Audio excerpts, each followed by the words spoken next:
Welcome back sa aking channel, Lynn Channel. So, ako nga pala si Lynn.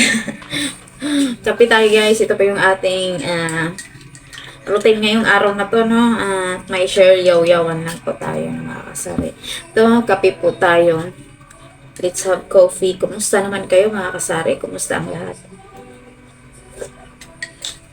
Pampang. Tanggal ang ulam natin, itlog or rice as usual. Tsaka may natira akong suman. Yan, kainin natin. Bagay to sa kape, no? So, ayan. Thank you sa inyong lahat. To all mga nagsuporta. Thank you so much. Na may nasa mabuting kalagayan po tayong lahat. Nga pala, no, advance, happy kasi birthday po ni Busy Mami Ann. Happy birthday, Busy Mami Ann. Kung ano man, kalagayan mo ngayon, naway nasa mabuting kalagayan. Thank you at maraming salamat po talaga sa iyong kabutihan na lalo na sa akin. Sobrang napaka-generous mo, kind heart na thank you so much po na ipagpalain po kayo, ang buong pamilya at ingatan po ni Lord. Maraming salamat. And yun guys, kain muna tayo. And of course, shout out to Scotty B Show. Good morning. Good evening. Stay. Kain. Let's eat.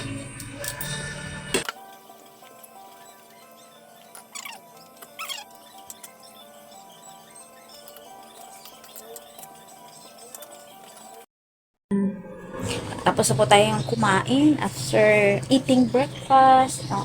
Dito naman tayo sa ating tindahan. Tapos ako ay everyday talaga yan siya. Pag hindi andito hihiga, dito siya. Ganyan. So, ngayon sobrang alikabok po sa tindahan. Kaya magbawas muna tayo ng kapirasong mga gabok. Sino relate kasi maglinis tayo ng bahay, walis, yung mga panganay na gabok, no, mga kasari, sino relate. So, ayan. Mga gabok.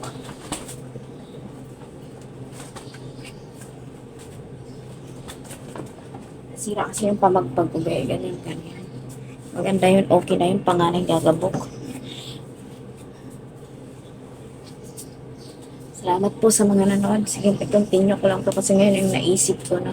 So, maraming salamat pala to all my viewers, subscribers. Thank you po sa panonood. At sa mga nag-follow sa aking Facebook page, Lynn Channel also. So, ayan, may share lang po ko sa inyo. Aking tindahan po ay, ganito po ang ating status. Ang aking status ng tindahan. At kailangan na naman tayong mamili, no, mga kasari. Ayan, ubos na yung Lucky Me kong chicken. Ito na lang. Sabagay, 5 lang po yan. And then, yung mga binili natin sa online na mga candy, meron pa. At ang ating Lucky Me beef, ubos na rin. At ang aking mga dilata, isang hilera na lang guys. Pang display lang sa harap na lang. At ang ating itlog, ganyan po. Itong mga sabon natin, mga pigtas-pigtas ng iba, diyan natin nilalagay. Yung pusa ko ay, iyan, sarap ng tulog. Malamig, may time sa gabi na malamig, may time din na mainit, no? Kasi pag summer na, mga kasari. Yung mga shampoo ko, yan, mga shampoo natin, ilan na lang. At ang ating mga sabon dyan, no, mga kasari. Ayan, ang aking mantika, yan na lang din. So, ito naman yung mga pigtas natin dito. Bukas may order po tayo sa grocery.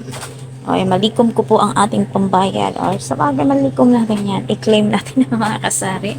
No? And ito, ating chiller. Maraming salamat talaga sa nag-sponsor sa ating chiller. No? Po Jitlenso. Ate Shawi. Thank you very much po.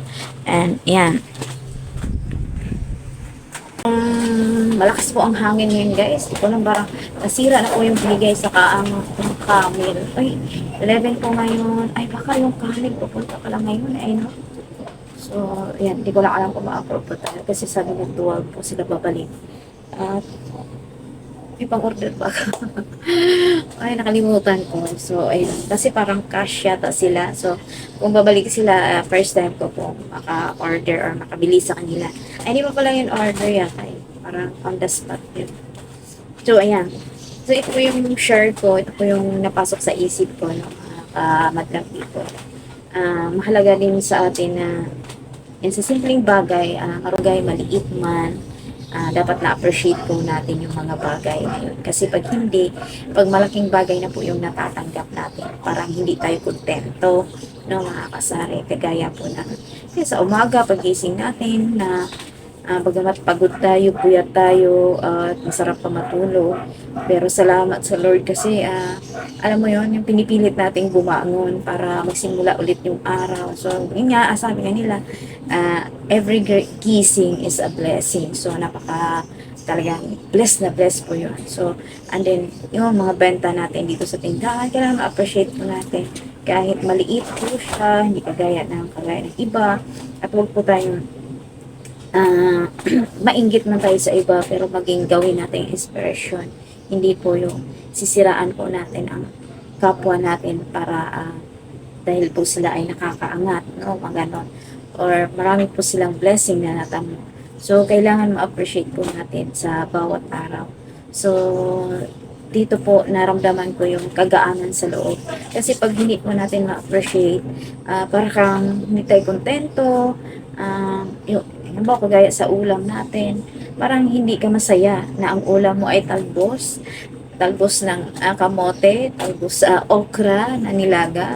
Parang hindi ka magpasalamat kasi ang gusto mo, masasarap fried chicken o ano ba ang gusto mo na talagang baboy, ganun, no?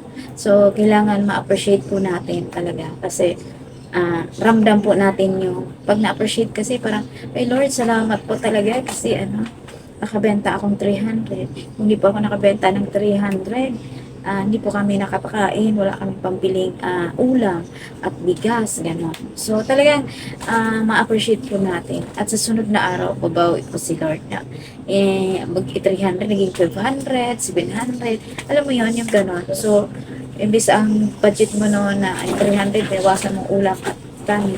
Sunod na araw, nakapagtabi tayo na ang bayad naman ng kuryente, maglaan ng 200 para sa kuryente o 100. Ganun. Kailangan po natin pasalamatan, no, mga kasari. Kasi, para magaan po. At saka yung mga nakikita natin sa paligid na meron sila, wala tayo. Hindi po tayo yung mainggit at sisiraan po natin yung ibang tao. Pagkos, kung makikita man natin sila na meron sila at wala tayo, ay maging inspiration po natin sila na tayo po ay lalong lalakas ang loob. Ay, galing nyo, kaya pala, marunong ganun, makakuha ka ng idea na pwede mo din gamitin sa maayos na paraan. So, ayan.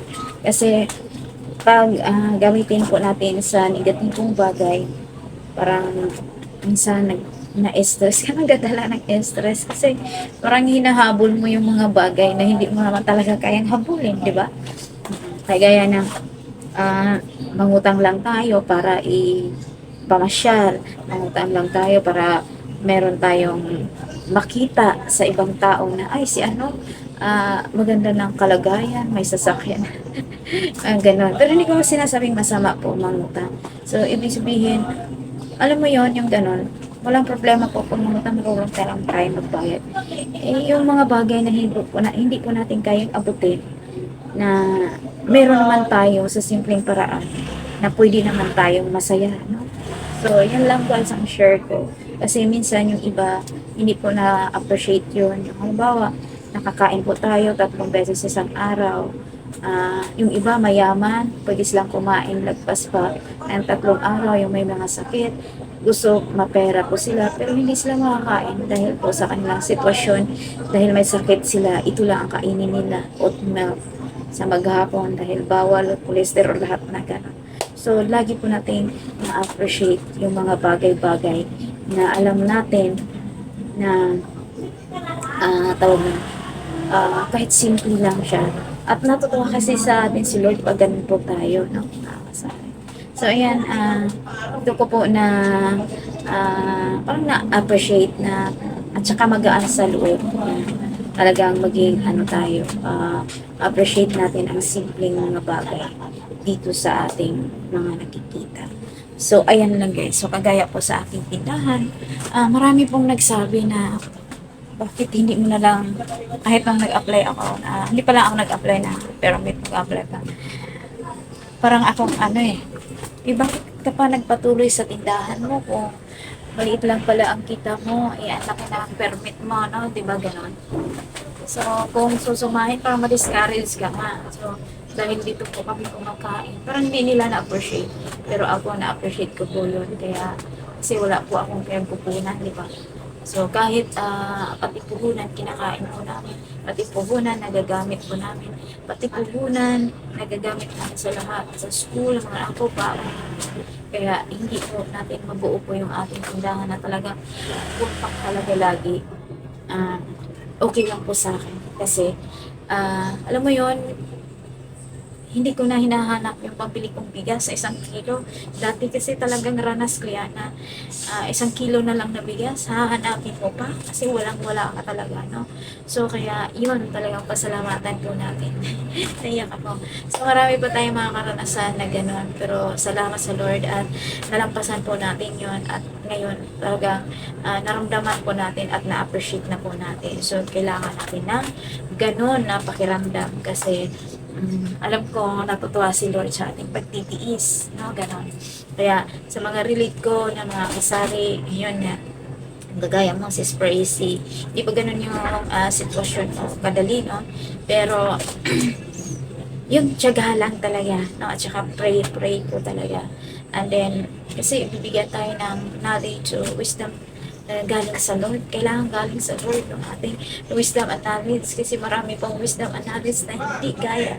Galing sa Kanya, di ba? So, kaya minsan, pinapatikim tayo pag nandoon na tayo sa ganong sitwasyon, ginagamit. Parang nakalimutan natin si Lord, no? Kaya kailangan mas lalo pang mabuting tao kung sobrang na-bless. Kaya hanga pa ako kay Bishop Mama M. Kaya kahit siya ay, hindi ko man po alam kung mayaman talaga siya, pero sobrang nakaka-bless po ang kanyang puso kasi talagang nandun yung puso niyang generous, no? Kahit, alam mo yon, kaya lalo po silang bine-bless. So, ayan. Yun lang guys, no, aking share. So, kailangan ma-appreciate natin yung mga simpleng bagay sa mga taong nagbigay sa atin ng ginamit din ni Lord para makatulong po sa atin. Simple man o malaki.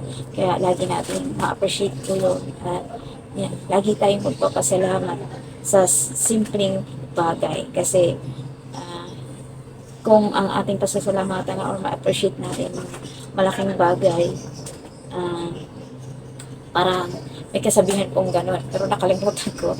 Pero mas maganda na din yung gano'n. Kaya maraming salamat po sa inyo mga viewers, to all my viewers, subscribers. So, as I said, be thankful what we have right now. So, I know some of my viewers are English speaking, especially here in YouTube, no? I'm not really good in English, but yeah, this is what I'm talking about of this my video. Yeah, be thankful what we have right now. And we appreciate even small things to big things. Not only in big things only we appreciate. So, ayan, thank you so much for watching, guys.